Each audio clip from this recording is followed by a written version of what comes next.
morning. Today I thought I would pull out something that I personally really love and I would tell you about it. Maybe you will love it too when I'm done. These are Victorian and they're made out of tortoise shell and they look like amphoras. So if you have a thing for Grecian anything, you might like these earrings. What are amphoras? Amphoras are urns, right?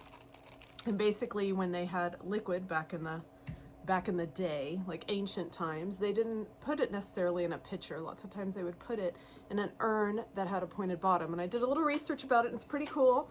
It's because that they could stack them more easily. And like if you were carrying olive oil or something in the hold of a boat, you didn't want a bunch of things with flat bottoms. You wanted things that you could stack and like dovetail and fit in there. So urns became a really popular ancient symbol, and then the Victorians and all their excavations and discovery of things, they decided that they would make earrings shaped like urns or amphora. I tend to call them amphora, but you could call them urns if you want. I just think that kind of has a bit of a negative connotation maybe, but you can see how it has the handles and it's all carved out of one piece of tortoise. The top is a button and then the bottom is just this entire piece.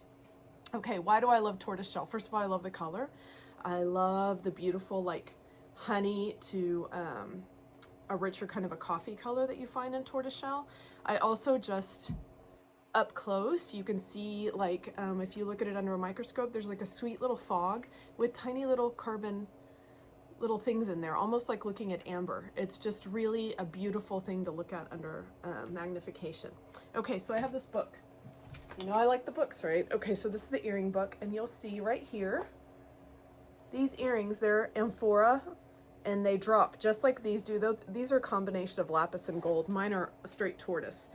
This was very common in the 1860s, 1870s, partially because of the archaeological excavations that were going on at the time, but also because this color was appropriate for mourning. If you were grieving someone, which we all know Queen Victoria, when her husband died, plunged the nation into mourning, blah, blah, blah. Well, you could wear brown. Just like you could wear purple, or not purple, but like a lavender color in half mourning. So this became something that people were more interested in, not just because of the time period, but because the color palette was acceptable. I personally love tortoise. It's extremely comfortable, lightweight.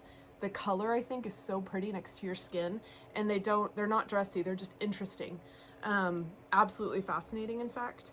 And the other reason why tortoise is a big deal is because, of course, nowadays we're against it because we don't want to hunt it and we don't want to hurt it. But this is all the era of pre-plastic. There was no such thing as plastic. So ivory and tortoise, yes, it's sad because it came from an animal, but it's also something that they were using the entire animal.